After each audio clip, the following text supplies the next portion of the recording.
বিন আকিলকে দুনিয়া থেকে চিরবিদায় করে দিলেন। এদিকে ইমাম হুসাইন তিনি 70 জন সঙ্গী নিয়ে তিনি কুফা নগরের উদ্দেশ্যে রওনা করলেন।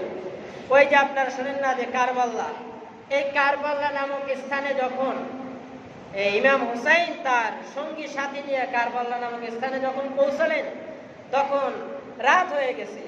ইমাম হুসাইন বললেন যে এই জায়গায় আমরা তাঁবু টানাইয়া এখানে আমরা রাত যাপন করি, পরবর্তীতে আমরা কোথায় কি যাব না যাব চিন্তা ভাবনা সকালে উঠে আমরা করব। তো ওখানে যখন তাঁবু টানার জন্য যখন মাটিতে ওখানে গর্ত করা হলো, তখনই মাটি থেকে বেলাটের একটা বেলাট দেখলেন, রক্ত দেখলেন। তখনই ইমাম হুসাইন তার সঙ্গীদেরকে বলেছিলেন যে আমার নানাজান যার কলিজার টুকরা আমি ছিলাম, তিনি তো ইন্তেকালের পূর্বেই গিয়ে বলেছিলেন যে ইমাম হুসাইন ওই যে কুফা নগরীর কারবাল্লার ময়দান, যে কারবাল্লা নামক স্থান, ওই স্থানেই তোমার শাহাদাত বরণ হবে।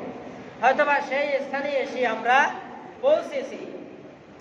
এর ভিতরে পিছনে একটু যাই যে মুসলিম বিন আকিল, যে লোকটা ইমাম হুসাইনের পক্ষে প্রথম কুফা নগরীতে গেছিলেন, উনি যখন কুফা নগরীতে রওনা করেন, ওনার দুটি সন্তান ছিল, সন্তানরা ওনাকে জড়াই ধরছিল, কারণ ওই সন্তানের মা ছিল না,